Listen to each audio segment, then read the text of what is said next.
bring in my Sky News colleague, former Labor Minister Graham Richardson.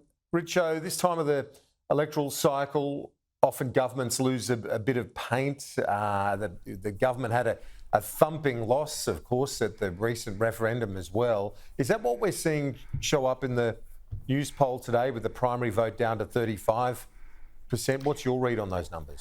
Yeah, I think I never take one poll and suggest that it's going to be right. You've got to look at them over 5-6 months and try and get a trend. And obviously, the primary votes for both Labor and the Conservatives, the Liberals and Nats, they're well down on what they were 20 years ago.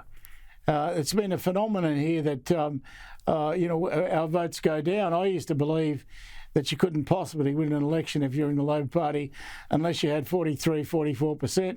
But we've won one on less than 40.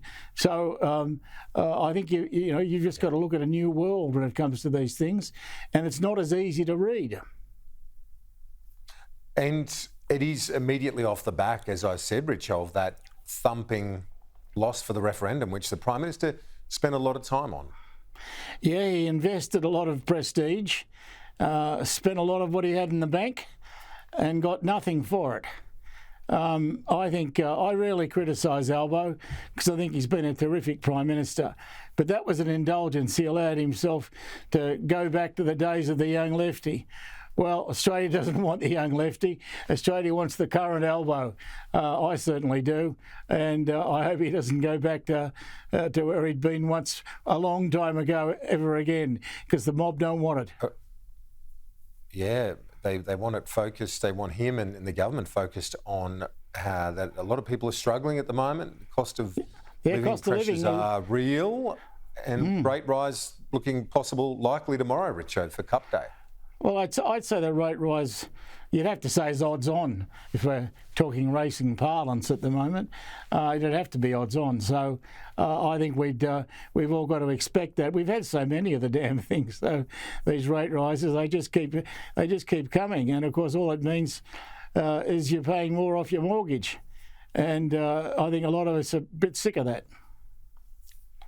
If you look at the timing for the next election, most economists would suggest that rate cuts should be happening at the second half of next year.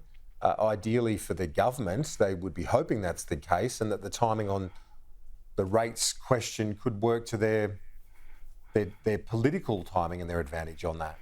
Yeah, although I think Albo would like to go close to full term, I don't think he really wants to go at 2.5 years. I think he'd like to get a lot closer to 3 than that. But of course, political they are. When you get the chance, you go for it. And we'll have to wait and see. Only Albo knows. Do you think voters care that the Prime Minister's had a lot of international travel, significant commitments at the White House, now the Great Hall of the People tonight in Beijing? Is this something that causes issues in the front bar of the local pub? Well, I mean, it goes both ways, because there are those who say, oh, look at him, he's off again.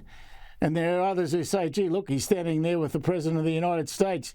He's standing there with the boss of China. I mean, it goes both ways. You can't meet the President of the United States if you're going to stay in Canberra. And meeting the President of the United States, our great, not only a great trading partner, but of course the country upon whom we rely so much for defence. We've got to keep that alliance going, and Albo's entitled.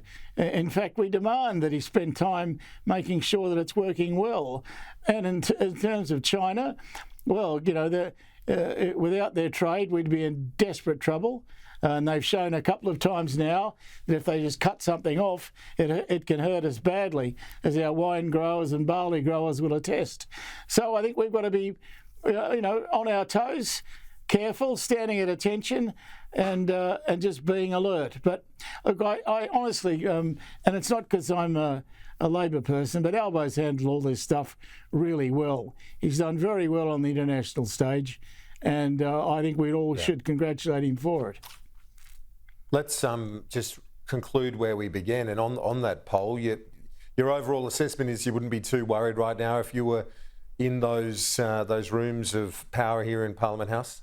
No, I think there's a long way to go. And the figures aren't that bad. Frankly, for mid-term, it's a pretty reasonable result. You're very often behind at this stage. So I don't think Albo would be losing a minute's sleep over any of that. See you next week. Richo, thanks. Look forward to it, mate.